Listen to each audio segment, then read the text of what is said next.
Saat ini keadaan Sioyan sangatlah lemah, dan mereka harus membantu api 3000 pembakaran untuk mendapatkan kekuatan eksternal dalam mengaktifkan skill pemulihannya.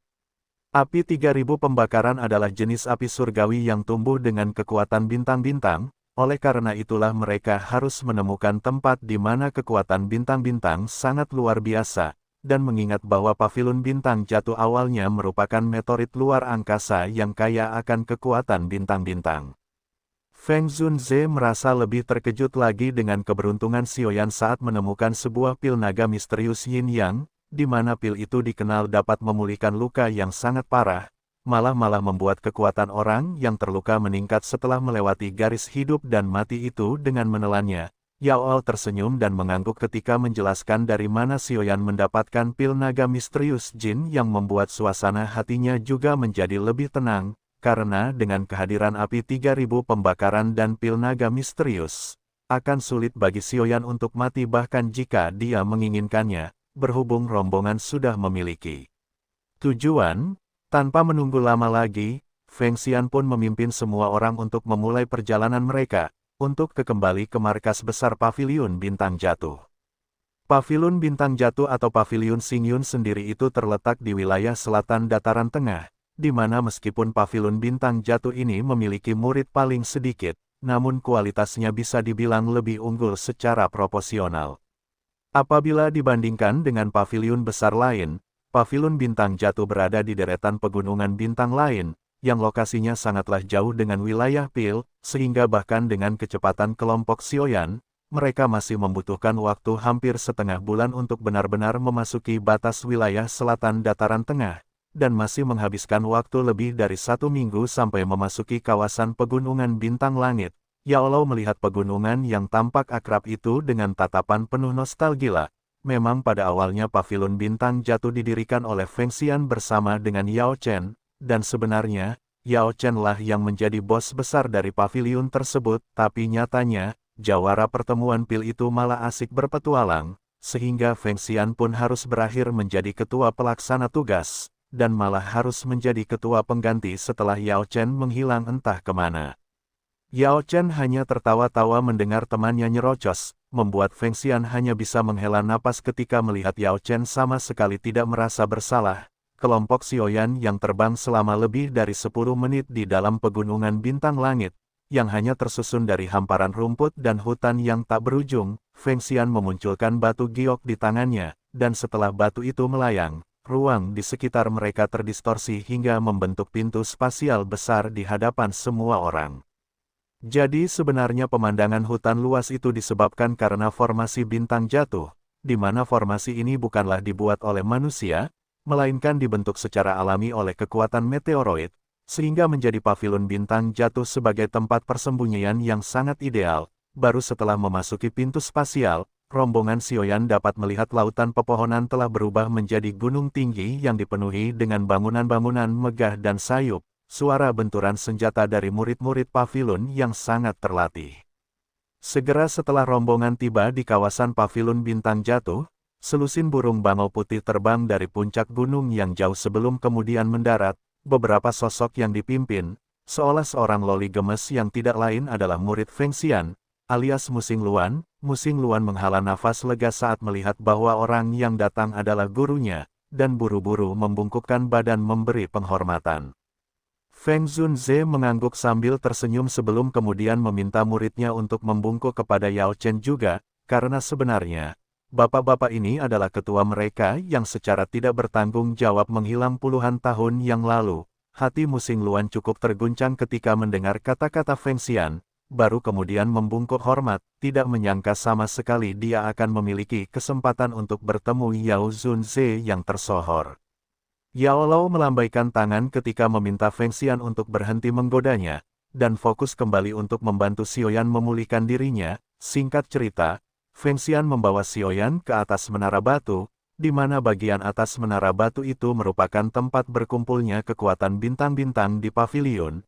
Tubuh Sioyan baru saja terbaring di atas panggung batu ketika gelombang kekuatan bintang yang padat menyebar keluar dari platform batu, dan menyerbu tubuh Sioyan dari segala penjuru. Segera setelah kekuatan bintang-bintang masuk ke dalam tubuh Sioyan, api ungu kecoklatan menyebar keluar, membuat baik Yao Chen maupun Feng Xian tersenyum senang, melihat bahwa api 3000 pembakaran merespon kekuatan bintang dengan baik. Berhubung proses pemulihan telah dimulai, Feng Xian dan Yao Chen pun keluar dari menara, yang disambut dengan kericuhan pavilion bintang jatuh, setelah kabar bahwa kepala pavilion yang hanya ada dalam legenda telah kembali.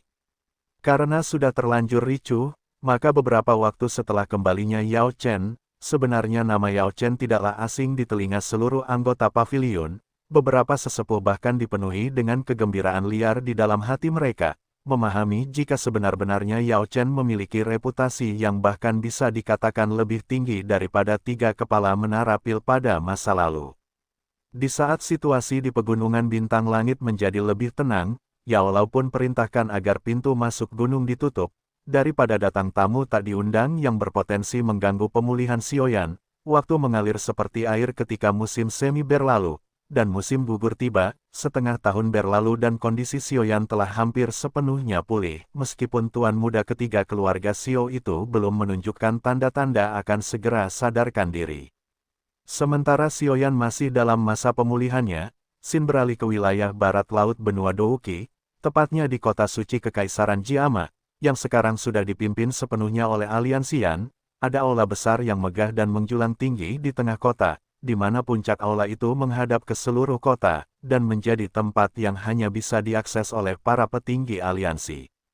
Cahaya bulan yang samar menyebar ke dalam aula yang luas, menunjukkan sesosok perempuan yang cantik luar biasa menawan dan menakjubkan, bahkan dengan jubah yang agak longgar, masih sulit untuk menyembunyikan lekuk iblisnya yang akan menyebabkan pria manapun lupa bernapas ketika berada di hadapannya. Kesan pertama yang diberikan oleh penampilan cantik ini adalah semacam perasaan menyihir seperti iblis. Matanya yang cantik memandang cakrawala jauh ketika mengingat sesosok pemuda tampan yang telah meninggalkan kekaisaran selama hampir 6 tahun berlalu. Iya, sosok cantik itu tidak lain dan tidak bukan adalah Cailin. Tatapan mata Medusa dipenuhi kerinduan ketika mengingat pemuda itu alias Xiaoyan yang dulu sudah berjanji untuk pulang, tapi tak kunjung kembali. Lamunan Medusa tentang Xiaoyan itu harus terganggu, ketika ada sebuah seruan kecil terdengar dari balik punggungnya, membuat sang ratu ular yang terkenal dingin itu segera menyunjingkan senyuman indah yang bahkan Xiaoyan belum pernah lihat sebelumnya. Sosok kecil itu memanggilnya dengan sebutan ibu dan yang mengagetkan lagi adalah aura yang dipancarkan si kecil itu hampir memiliki aura seperti Ratu Medusa. Xin kembali ke pavilion, di mana menara batu hitam yang berdiri di puncak Gunung Bintang Jatuh dipenuhi oleh rerumputan liar, melambangkan betapa banyak waktu berlalu sejak pertama kali seorang pemuda yang berselimutkan api merah kecoklatan dibaringkan ke sana, dan menyerap energi bintang-bintang. Nyala api menyala dengan ganas. Ketika Xiao Yixian menghela nafas menyaksikan 1 tahun telah berlalu, dan Xiaoyan belum menunjukkan tanda-tanda akan terbangun dari tidur panjangnya. Awalnya Xiao Yixian sudah dilanda kepanikan, karena Xiaoyan tidak kunjung sadar, mengira jika hal itu disebabkan oleh lukanya yang terlalu parah. Namun gadis racun itu bisa tenang setelah Yao Lao mengatakan bahwa luka di tubuh muridnya telah pulih sepenuhnya. Bahkan situasi dalam tubuhnya menjadi lebih baik. Yao Lao juga tidak begitu dapat memahami mengapa Xiaoyan tidak kunjung bangun, namun alkemis terbaik di benua itu memutuskan untuk menunggu, alih-alih dengan paksa menarik Xiaoyan dari keadaan tidak sadarnya. Karena sudah menjadi perintah Yao Lao, Xiao Yixian pun tidak berani berbuat sembrono, dan hanya menunggu. Dengan ekspresi kecewa, karena hari ini pun Xiaoyan tidak membuka matanya. Xiao Yixian dengan lembut menggelengkan kepalanya, meminta Xiaoyan untuk mengingat janjinya pada Sun Er, juga mendapatkan kekuatan untuk bangun dari kondisi komanya. Namun tepat ketika Xiao Yixian hampir berbalik pergi dari menara batu, dia bisa melihat samar-samar jemari Xiaoyan bergerak yang membuat wajah cantiknya auto menegak. Sementara itu di luar menara, Muxing Luan sedang dibuat lelah dengan junior-junior seniornya di pavilion Bintang Jatuh. Setelah mendengar bahwa murid Yao Chen pavilion yang telah lama hilang sekarang berada di gunung, dan sedang kultivasi serius, dan sampai 1 tahun berlalu belum juga berakhir. Beralih topik pembicaraan, mereka bertanya, apakah para tetua pavilion pergi dari pegunungan karena kemunculan sebuah peninggalan kuno yang tiba-tiba di 10.000 pegunungan agung yang dikuasai suku binatang iblis. Muxing Luan berkata, jika reruntuhan kuno ini akan menimbulkan banyak pertikaian, karena suku binatang kuno yang menguasainya pasti tidak ingin membagi harta yang tersembunyi di dalamnya dengan faksi lain. Tak berselang lama dari tempat pembicaraan, tiba-tiba seluruh pegunungan bergetar hebat membuat murid-muridnya yang sedang berlatih juga ikut panik, sebelum kemudian mengalihkan perhatian kepada menara batu di belakang gunung yang menjadi sumber getaran. Getaran dahsyat juga menarik perhatian banyak ahli di dalam pavilion bintang jatuh, tidak terkecuali Feng Xian dan Yao Chen, berpikir bahwa Xiaoyan akhirnya akan bangun dari tidur panjangnya. Mata Xiao Yixian juga dipenuhi dengan kegembiraan dan keterkejutan saat dia melihat energi luar biasa terus-menerus dipancarkan dari tubuh Xiaoyan, dan nyala api 3000 teratai menunjukkan tanda-tanda ledakan hingga bahkan seorang ahli Dozun sepertinya pun memutuskan untuk keluar dari menara. Tepat ketika Xiao Yixian keluar dari menara batu meledak dengan energi api 3000 teratai yang kemudian berubah menjadi naga besar yang meraung ke udara, dan menembakkan cahaya terang ke segala arah. Belum sampai orang-orang selesai dengan keterkejutan mereka atas ledakan energi, sesosok pemuda perlahan muncul dari kepala naga menyebarkan aura yang luas dan kuat, di mana aura ini tidak lain adalah aura dari seorang leluhur Dozun. Gelombang demi gelombang percakapan terdengar di gunung, setelah merasakan aura yang luar biasa dan kuat yang meresap di atas langit. Kekuatan Xiaoyan yang terlalu meluap-luap sampai bisa mencapai ranah Dozun, yang mengartikan pemuda itu bahkan lebih kuat dari seluruh sesepuh pavilion di usia yang sepadan dengan murid-murid. Yao Lao tersenyum, kegembiraan di matanya melihat murid yang begitu dia bangga-banggakan akhirnya terbangun dan dari tidur panjang. Yang 1 tahun pemuda itu jalani tidak salah lagi telah memberi manfaat yang luar biasa besar. Sementara itu, orang yang sedang menjadi pusat perhatian malah menikmati perasaan nyaman yang menyebar di dalam tubuhnya, seperti lautan Douqi yang luas dan tak berujung, sebelum mengepalkan tangan dan menciptakan distorsi ruang yang bahkan mungkin bisa menghancurkan tubuh seorang elit Douzong. Dengan kekuatan ini, Xiaoyan yakin bahkan tanpa mengeluarkan teratai api pemusnahan dia mungkin bisa mengatasi hantu tua Zaixing jika mereka terlibat pertempuran hidup dan mati sekali lagi. Namun niat membunuh Xiaoyan atas Zaixing harus ditekan, ketika beberapa sosok melintas dan berdiri di sampingnya mulai dari Feng Xian, Xiao Yixian dan juga guru yang begitu dia rindukan. Mata Xiaoyan sedikit merah saat dia melihat Yao Lao yang tertawa mengingat betapa banyak usaha yang Yao Lao keluarkan untuk merawatnya, namun dia tidak bisa berbuat apa-apa ketika gurunya ditangkap oleh aula jiwa di masa lalu. Yao Lao dengan lembut menepuk Xiaoyan ketika meminta muridnya berhenti memikirkan masa lalu, membuat Xiaoyan tersenyum sebelum kemudian menceritakan bahwa dia telah memiliki 3 api surgawi, sehingga saat ini Xiaoyan telah memiliki kualifikasi cukup dalam memurnikan tubuh baru untuk guru. Hati Yao Lao hangat ketika melihat Xiaoyan begitu cemas memikirkan tubuh barunya, namun kemudian Feng Xian berkata jika saat ini ada yang lebih mendesak dibanding memurnikan tubuh baru, yaitu mengisi kembali inti spiritual Qi Yao Chen yang hampir hilang.